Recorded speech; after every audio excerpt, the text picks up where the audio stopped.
Hello, ladies and gentlemen. It's me, Professor Peterson, back again, taking care of all the intellectual stuff for Mr. Peterson. You'd think he'd never had a physiology lesson in his life. Golly. But today our discussion is going to be about the effects of stress on the body. The main aspect of stress is your body, whenever it goes through a reaction to some external stimuli, say a tiger running after you, or simply just getting scared. Scary movies can cause stress even. Your body will go through some different reactions, including producing various hormones that cause things to happen in your body, mainly to deal with that stress. It's not a bad thing if it's in small amounts. But let's say that you go through some stress that lasts a long time, chronic stress.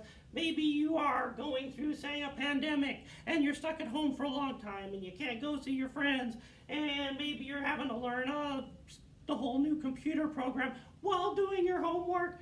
Gosh, I don't know, how could that stuff cause stress? But it does. Trust me, it does. So, that's what we're talking about today. How is that going to affect you? Starting off with the musculoskeletal system, your muscles and your skeleton. How does stress affect that? Well, first off, because of those release of hormones, your muscles tense up. Basically, a tiger's chasing you, you have the same reaction chemically in your body as even if you're just under stress with too much work to do. It's the same thing. And your muscles tense up because that way it helps you to either fight off that tiger or get away from that tiger. Fight or flight reaction. Things that can happen from it, especially over an extended period of time. Pain and soreness in the muscles. Oh man, my back just kind of hurts. Headaches, migraines. Those are all can be caused from just tight muscles, tense muscles. And fatigue. Think if your muscles are always working, they'll get tired. You get tired from it. Okay, moving on to respiratory. Respiratory is your lungs, how you breathe and take in all that stuff. So, different breathing problems that can be caused by stress. Asthma attacks. If somebody has asthma, being under stress can cause an asthma attack. It can inflame it and make it worse. Chronic COPD, chronic obstructive pulmonary disease, I believe is that one. That can be exacerbated by it. Hyperventilation. You're taking in too much, you're breathing too hard. Oh my gosh. And you can actually pass out from that. Cardiovascular. Cardio means heart, vascular is your veins, etc. It's your system that carries blood throughout your body. Different problems with that. This gets a little bit longer. We actually ran out of room because this one's so long. When you're under stress, your body will release adrenaline, noradrenaline, cortisol, which we get to down here too. These are different hormones and chemicals that are released in your body to help you combat whatever is causing that stress. And the problem with that is the extra stuff makes your heart beat faster with stronger pulses, stronger beats, stronger contractions.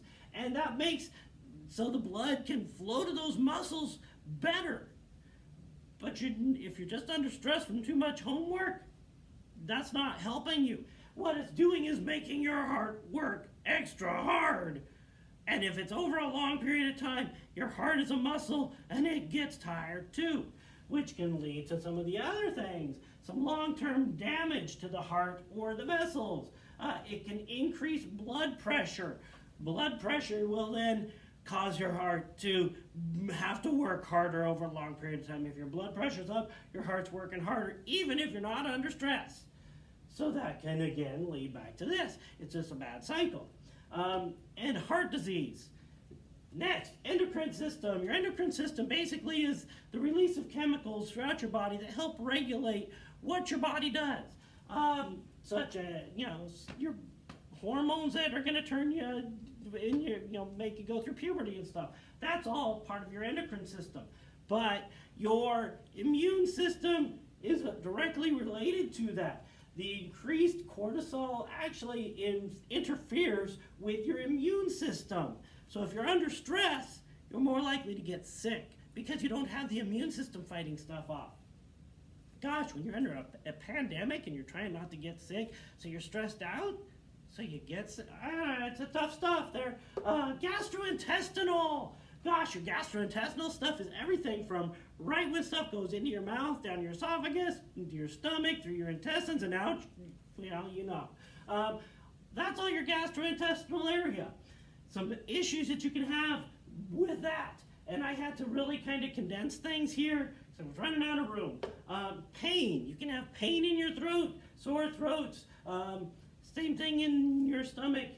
Bloating. Oh goodness, I get a lot of gas in there and stuff.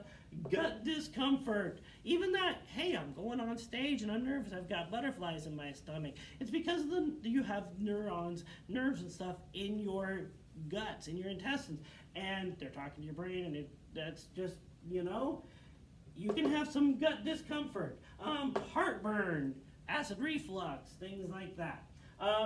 Some other issues, changes in your eating habits. Some people eat when they're stressed, and that can cause obesity as well.